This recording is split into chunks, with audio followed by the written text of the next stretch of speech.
It takes just 3 steps for Americans with disabilities or special needs to get ready for an emergency. Get an emergency supply kit, make a family emergency plan, and be informed about different types of emergencies. To get started, go to ready.gov to get a list of everything your emergency kit should contain. Why don't you print it out to make sure we have all the stuff that we need for our kit. In addition to the items every person needs, be sure to include the special supplies you rely on for your health and safety. So, I've got your leg brace for in case muscle spasms.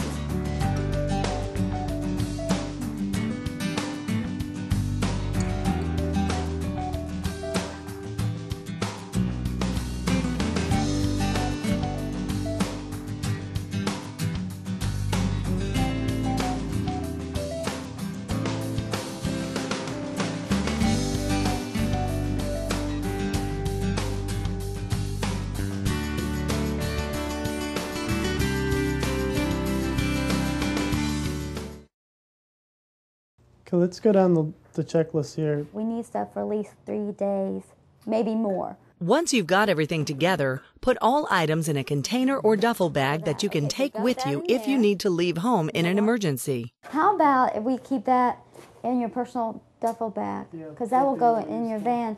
Remember, medicines can spoil just like our food, so you should check your kits regularly to make sure your prescriptions haven't expired. So we'll just have to keep in mind to check it at certain times to make sure we're not running out of the expiration date. It says emergency contact name. Who should we put for the main emergency contact name? You're going to put your mom or Diane? If there's an emergency, you may be able to stay in your home or you may have to evacuate. It's important to have a plan ready for either situation. In addition to a basic emergency plan, you may need to plan for your unique needs. Hello? Yes, I was calling to get some information about the services that you all offer if there's some type of emergency, and if I wanted to find out how quickly I could get a rent a van from y'all. Be fully aware that the services that you may require for transportation or evacuation assistance, access to 911 and fire and emergencies, those may be limited during the emergency operations themselves. So getting ready immediately, the first thing the person needs to do is be aware of their own community, be informed, make a plan, have a kit, and have it personalized for what their own needs may be.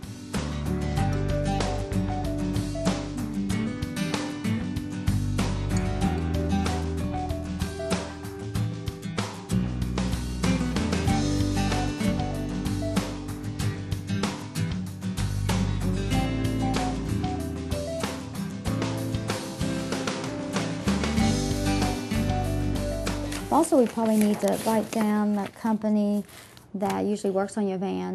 Create a personal support network if you'll need special assistance during an emergency. Talk to your family, friends, neighbors, and coworkers about your emergency plan so they know what they can do to help you. So I have about 3 or 4 other contact numbers. I've got someone at the church and also other church members there, or neighbors, some other relatives. Teach the people in your personal support network how to use any life-saving equipment or administer any medicines you rely on. Also, let them know if you have any physical limitations, particularly if you need to be lifted or carried.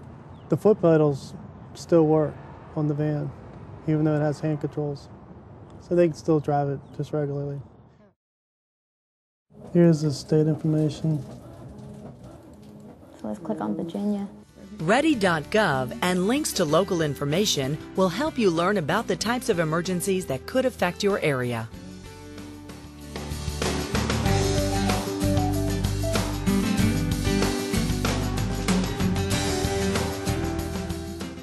The information will help you know what to do in case of any emergency, natural or man-made.